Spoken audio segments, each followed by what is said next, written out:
Labuan FM, suara pesisir anda baiklah sudah pun pukul 9.30 minit pagi. Hari ini segmen Roger Labuan FM. Kali ini yang kedua bersama dengan Dr. Ismuni Bohari bagi memperincikan status terkini COVID-19 di Labuan. Telah mendapatkan melalui talian. Assalamualaikum, selamat pagi doktor. Waalaikumsalam, selamat pagi Randy. Ya doktor. Okey doktor, kita akan teruskan dengan soalannya di mana baru semalam ataupun 2 hari lepas kita ada kosong kes dan semalam 34 kes positif COVID-19 dicatat semalam. Boleh doktor jelaskan dengan terperinci status COVID-19 di Labuan pada ketika ini? Silakan doktor. Okey, terima kasih Randy. Assalamualaikum warahmatullahi wabarakatuh. Salam sejahtera dan selamat pagi pada semua warga Labuan yang saya hormati.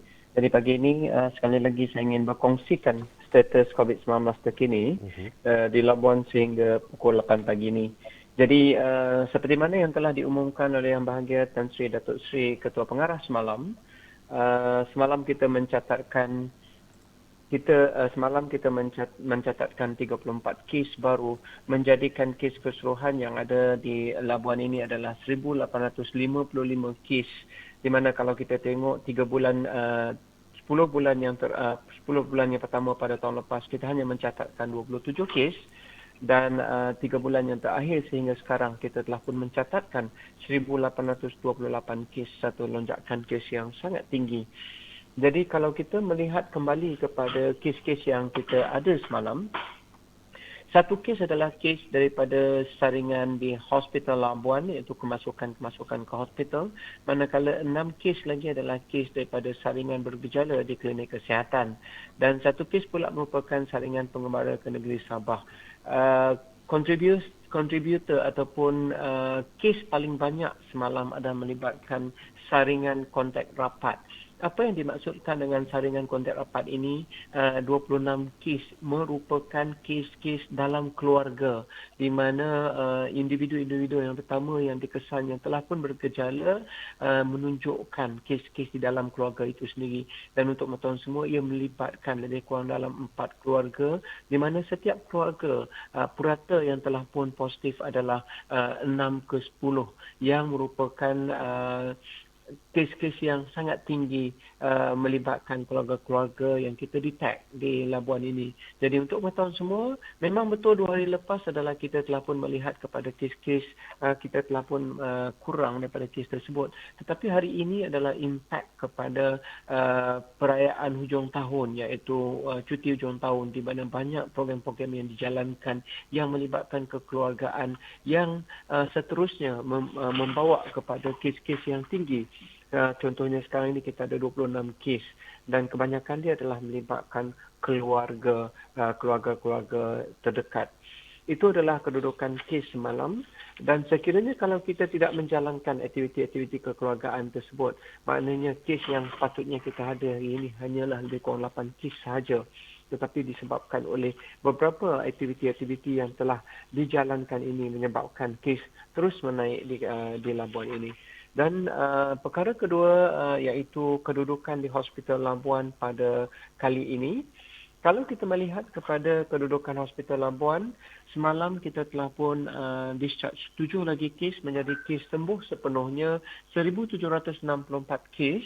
Dan pertambahan 34 kes semalam adalah menyebabkan kita ada 1,855 kes secara keseluruhannya. Dan kedudukan kes aktif di hospital kami, kita ada 82 kes aktif yang dirawat sebagai kes COVID-19.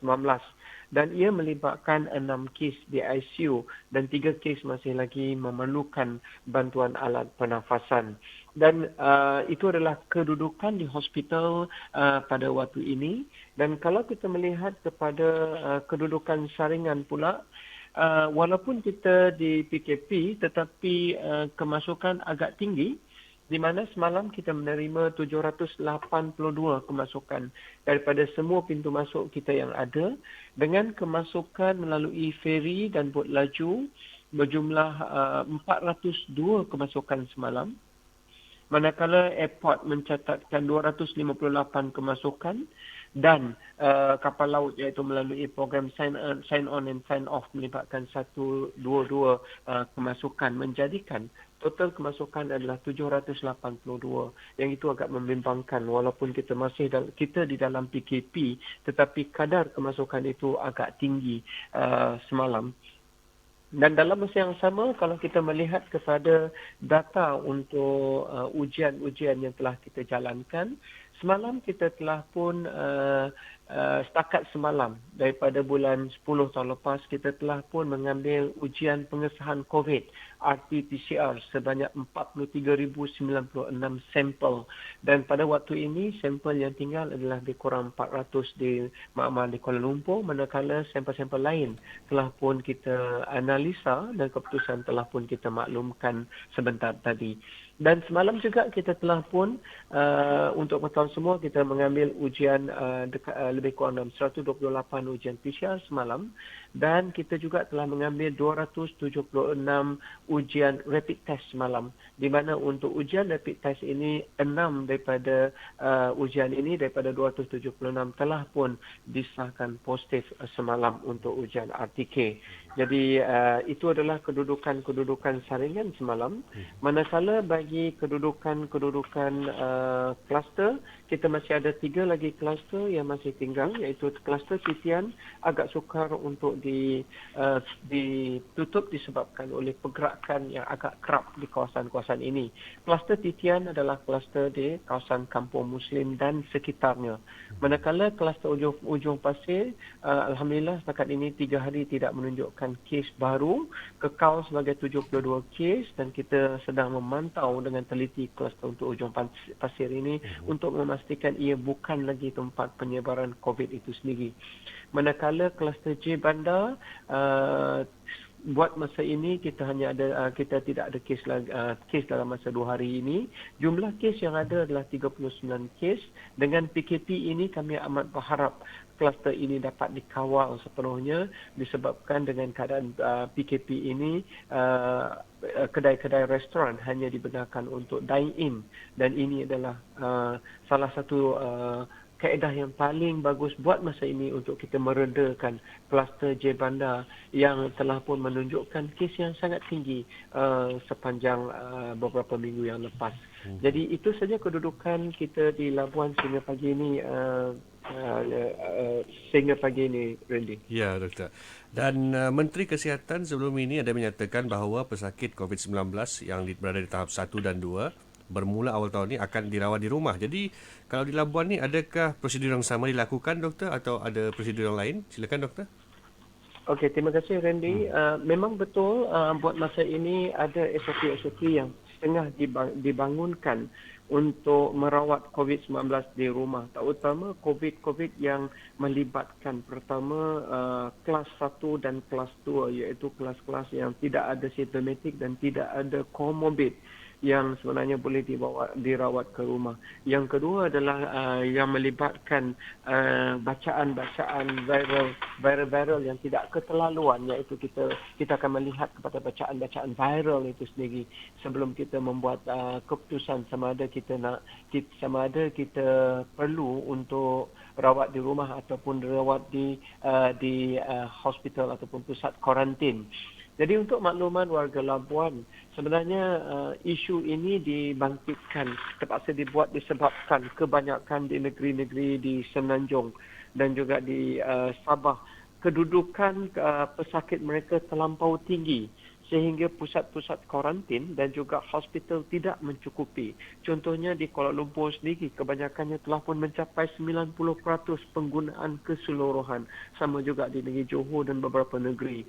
Oleh sebab itu, kekangan daripada kes yang terlampau banyak dengan fasiliti yang tidak mencukupi menyebabkan prosedur-prosedur ini terpaksa dibuat untuk memastikan bahawa pesakit-pesakit ini dapat dirawat sepenuhnya. Jadi untuk kita di Labuan ini, kita akan melihat kepada situasi itu sendiri. Yang pertama, kita perlu faham bahawa di Labuan ini kita dengan bantuan agensi jawatan kuasa bencana dan juga dengan bantuan semua agensi lain, kita masih mampu. di mana penggunaan pusat-pusat kuarantin kita buat masa ini hanyalah setakat 20 ke 30%. Jadi kita masih mampu lagi untuk merawat di peringkat hospital itu sendiri. Jadi buat masa ini apa yang kami akan lakukan, kita akan develop prosedur-prosedur tersebut sekiranya kita tidak mampu, tetapi sekiranya kita masih mampu lagi, kita besar kemungkinan akan meneruskan rawatan seperti biasa. Sebab kalau kita tengok di Labuan ini sendiri, saya mohon maaf dahulu kalau kita kuarantin pun masih ramai yang engkar pada kuarantin tersebut. Apatah lagi kalau pesakit ini diletakkan di rumah. Jadi apabila diletakkan ke rumah, pemantauan kita tidak boleh buat 24 jam. Dan sekiranya viral load mereka masih tinggi, ia akan menyebabkan jangkitannya lagi cepat kepada komuniti itu sendiri. Jadi untuk di Labuan itu sendiri, di Labuan ini kita akan melihat pada keadaan semasa. Sekiranya kes-kes kita boleh kawal dan bilangan kes itu tidak terlampau banyak sehingga kita tidak mampu untuk merawat pesakit, dan sekiranya kita punya fasiliti masih jauh daripada tahap mampu untuk merawat, jadi saya tidak melihat kepada keperluan untuk kita menghantar pesakit itu kat rumah dahulu, disebabkan apa yang paling penting adalah untuk memastikan pesakit ini betul-betul sembuh sebelum kita hantar kat rumah, supaya mereka bersedia untuk bersama dengan komuniti. Sebab kalau mereka tidak bersedia dengan komuniti, maknanya kawalan kita di komuniti apabila kita melaksanakan penghantaran pesakit kelas 1 dan kelas 2 kat rumah, dia akan menjadikan kita perlu menggandakan usaha untuk pemantauan, dan kita perlu mendidik satu keluarga tersebut untuk memastikan pesakit itu tidak menjangkiti keluarga dan tidak menjangkiti orang-orang sekelilingnya. Jadi insya-Allah buat masa ini kita masih lagi melihat kepada option-option yang ada, dan sekiranya kita masih mampu dan kes kita masih terkawal, buat masa ini insya-Allah kita akan terus merawat di pusat-pusat kuarantin yang sedia ada, Randy. Ya, itu dari doktor. Dan akhir sekali doktor, nasihat doktor kepada warga Labuan sekali lagi untuk kita sama-sama memutuskan rantai COVID-19 ni, walaupun kita mengalami peningkatan kes sebanyak 34 kes, tapi kita masih berada di fasa PKP pada hari yang ketiga pada hari ini doktor. Jadi mungkin doktor ada nasihat kepada mereka sekali lagi di luar sana. Silakan doktor. Okey, terima kasih Randy. Seperti mana yang hari-hari sebelum ini, yang perkara pertama yang saya ingin kongsikan bersama dengan warga Labuan adalah kawasan-kawasan merah yang kita ada sekarang ni. Untuk makluman semua, kawasan merah yang kita ada adalah di kawasan subzon 1, dan 14 hari yang lepas, dalam masa 14 hari yang lepas, kawasan ini ada 61 kes secara keseluruhan di subzon 1. Subzon yang kedua adalah subzon 3. Walaupun subzon 3 ini kawasan Berdaun dan kawasan Kiam Sam telah pun agak kurang sedikit dengan kedudukan 38 kes buat masa ini. Walaupun telah pun berada di zon jingga, bukan lagi merah, tetapi anytime dia boleh pergi kepada zon merah disebabkan bilangan 38 ini hanya 2 kes lagi untuk mencapai 40 kes, dan boleh kembali ke zon merah kalau kita tidak mematuhi SOP dan norma baru yang ditetapkan. Untuk subzon 4 yang ini melibatkan beberapa keluarga yang telah dijangkiti di kawasan ini, subzon 4 ini kes melonjak naik daripada 12-13 kes, sekarang ini menjadi 32 kes secara total kawasan ini, menjadikan subzon 4 iaitu kawasan Batu Menikah dan kawasan sekitarnya mencatatkan 32 kes secara keseluruhan bermula daripada 14 hari yang lepas, dan ini dikategorikan sebagai zon jingga yang hanya memerlukan 8 kes lagi untuk bertukar menjadi zon merah.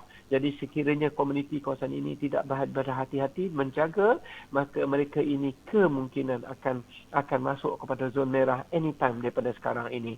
Manakala 2 zon lagi adalah zon kuning, iaitu subzon 2. 14 hari lepas kita mencatatkan 13 kes di kawasan ini, dan 13 kes ini hanya memerlukan 7 kes lagi untuk ke zon jingga. Jadi komuniti di kawasan ini dipohon untuk mengekalkan SOP dan juga standard of norma baru yang tinggi.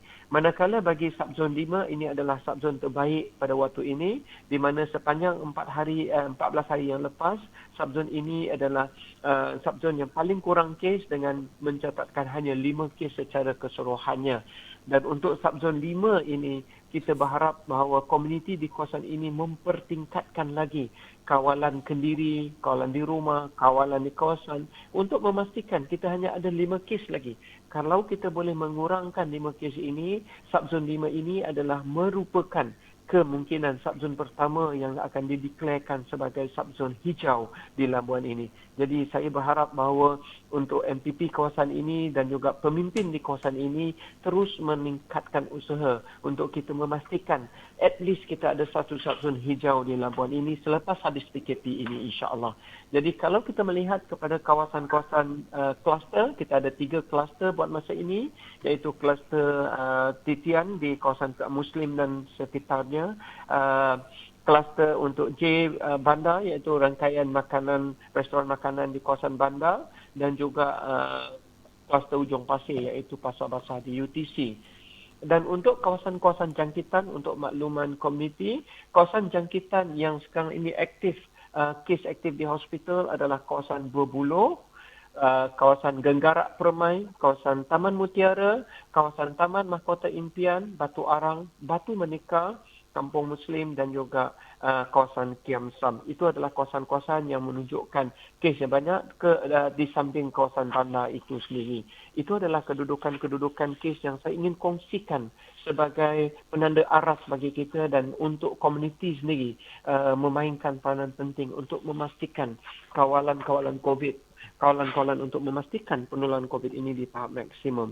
Seterusnya, seperti mana yang saya maklumkan tadi, kes kita meningkat semalam merupakan impak kepada sambutan tahun baru di mana ramai di antara kita leka walaupun telah dimaklumkan beberapa kali untuk tidak berkumpul atau tidak menjalankan aktiviti kekeluargaan yang boleh menyebabkan kita berkumpul. 26 kes yang kita catatkan semalam melibatkan beberapa keluarga, iaitu setiap keluarga 6 ke 10 orang anggota yang telah disahkan positif. Untuk makluman pendengar semua mereka-mereka ini telah pun disahkan RTK antigen positif dan telah dikuarantinkan. Dan semalam adalah pengesahan bagi kumpulan ini, iaitu batch yang melibatkan hujung tahun ini. Tujuan saya memaklumkan adalah untuk sebagai peringatan kepada kita untuk menghentikan program-program yang boleh menyebabkan kita berkumpul. Termasuk program-program aktiviti kekeluargaan yang untuk mengelakkan keseluruhan keluarga kita dikuarantin di hospital ataupun pusat kuarantin. Kebanyakan kes sekarang ini tidak ada tanda, iaitu asymptomatic, dan walaupun mereka tidak ada tanda tetapi mereka mempunyai kadar jangkitan yang agak tinggi. Oleh sebab itu wajib untuk kita menjaga diri kita sendiri, keluarga dan mematuhi SOP dan norma baru yang telah ditetapkan. Perkara ketiga yang saya ingin nyatakan dekat sini, kongsikan bersama warga Labuan, saya dapat menerima banyak pertanyaan. Ada yang marah, ada yang maki hamun kami susulan pelaksanaan PKP di Labuan ini. Untuk makluman semua, pelaksanaan PKP kali ini, yang kali kedua ini adalah dibuat di peringkat Central Agency, bukan di peringkat kami, mengambil kira kepada data pesakit keseluruhan yang kita ada di Labuan ini. Saya ingin ulangi bahawa PKP kali ini bukan PKP yang telah disetkan oleh pihak kami, tetapi telah disetkan di peringkat Central Agency berdasarkan kepada data-data pesakit yang kita ada. Walaupun kita berjaya mengurangkan kes hampir 70% daripada 400-500 kes dan kluster pun sampai 8-9 kluster satu ketika menjadi 3 kluster. Tetapi indikator yang digunakan untuk penentuan PKP di peringkat Central Agency adalah bilangan kes dalam masa 14 hari. Di mana untuk di Labuan ini kita masih mencatatkan, pada hari ini kita masih mencatatkan 149 kes secara keseluruhannya. Apa yang dimaksudkan dengan 149? Yes, kita berada di zon merah dan kita masih ada 2 zon lagi yang berada dalam zon merah itu sendiri. Dan Oleh sebab itu, sekiranya kita ingin keluar daripada PKP ini, dia bukan lagi terletak pada kami untuk memohon ataupun untuk merayu, disebabkan keputusan adalah terperingkat essential urgency. Oleh sebab itu, sekali lagi saya ingin memaklumkan, sekiranya kita ingin keluar daripada PKP, kita perlu berganding bahu untuk mengurangkan kes dia ada. Tiada cara lain untuk kita kurangkan kes. Stay at home dalam masa 2 minggu ini. Duduk dekat rumah, patuhi SOP yang telah ditetapkan, kurangkan pergerakan, ikut norma baru yang ditetapkan, jaga diri kita, jaga keluarga kita, jaga komuniti kita, dan dengan tidak menjalankan program-program yang bertentangan dengan SOP yang boleh menyebabkan kita berkumpul, pastikan kebersihan dan amalan norma baru menjadi satu perkara yang wajib. Kita yang akan tentukan sama ada kita akan terus di PKP ataupun keluar daripada PKP ini. Bukan daripada Jabatan Kesihatan lagi. Disebabkan ia menjadi tanggungjawab kita semua, kita perlu mulakan dengan diri kita dan juga orang sekeliling kita. Dan disebabkan PKP ini adalah tanggungjawab semua. Jadi menjadi tanggungjawab kita juga yang akan menentukan. Kita perlu memulakan SOP dan norma baru pada diri kita dan keluarga kita, dan kita perlu berani untuk menegur orang sekeliling kita untuk mereka juga patuh pada SOP, disebabkan mereka juga contribute kepada kes-kes dan penularan kes di Labuan ini. Jadi itu saja daripada saya pagi ini, Randy. Assalamualaikum warahmatullahi wabarakatuh dan salam sejahtera. Selamat pagi semua. Terima kasih Dr. Ismuni untuk pencerahan itu tadi, dan semoga kita semua dapat mengambil intipati yang telah disampaikan oleh Dr. Ismuni, dan jangan ke mana-mana, kita teruskan bersama dengan kami dan kita akan berehat seketika dan sama-sama kita putuskan rantai COVID-19 di wilayah Pertuan Labuan dan di Malaysia. Terima kasih.